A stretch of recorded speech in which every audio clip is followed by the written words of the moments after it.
Hi, this is Chris Young, and welcome to Good News on Tap for the 28th Sunday of Ordinary Time.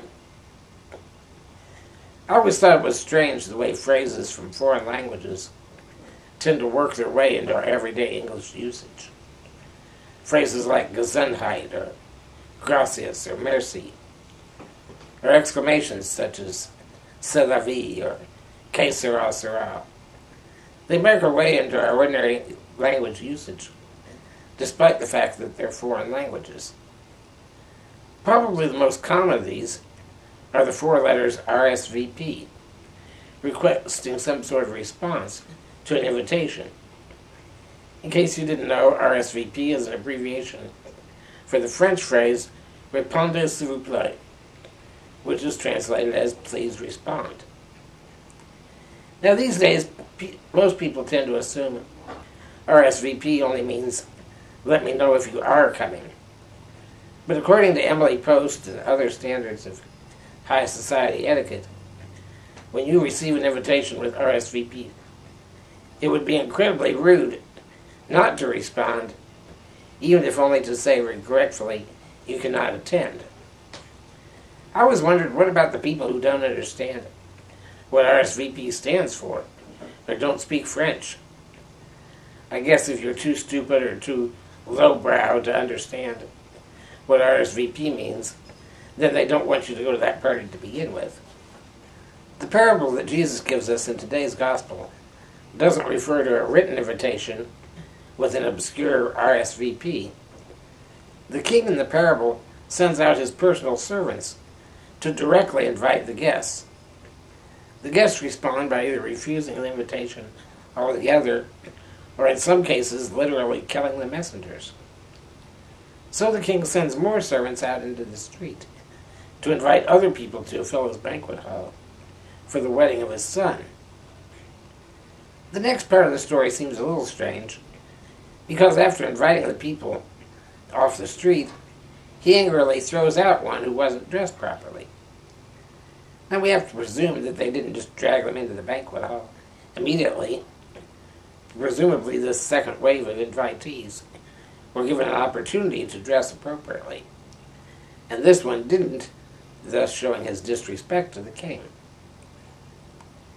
Now again this week it's another in a series of parables where the obvious interpretation is that it's the Jewish people who were God's first chosen people and are failing to accept Jesus' message, and thus he's abandoning them and inviting new guests into the kingdom of heaven.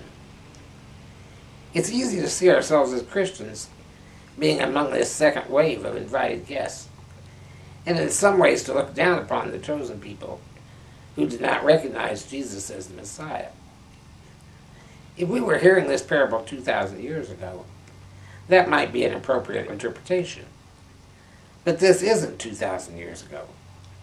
In the context of today, it speaks to those who have grown up with their Christian faith and had opportunity to embrace it their entire life, versus those who have come to faith late in the game. It's calling on us not to take for granted our chosen status, and it's also reminding us that even if we're invited to the party late and have not spent our lives living in a long relationship with God, that invitation is still waiting for us as well. The gospel also makes it very clear that whether we're lifelong Christians or latecomers, it does not relieve us of the responsibility to accept the invitation with appropriate respect. We need to prepare ourselves to attend the feast in heaven and not be presumptuous that we're guaranteed anything. Like the guests in the parable, we've been given the opportunity to prepare ourselves to be part of the celebration in the kingdom of heaven. We've been given an invitation, and it doesn't contain some obscure abbreviation in a foreign language, like RSVP. This message has been personally delivered to us, and it's clear that we're expected to come at this calling, or to suffer the consequences if we refuse. The first reading promises a banquet of rich food and choice wines, a celebration grander than anything we can imagine. It's waiting for us, and I hope to see you there. And that's Good News on Tap for the 28th Sunday of Ordinary Time.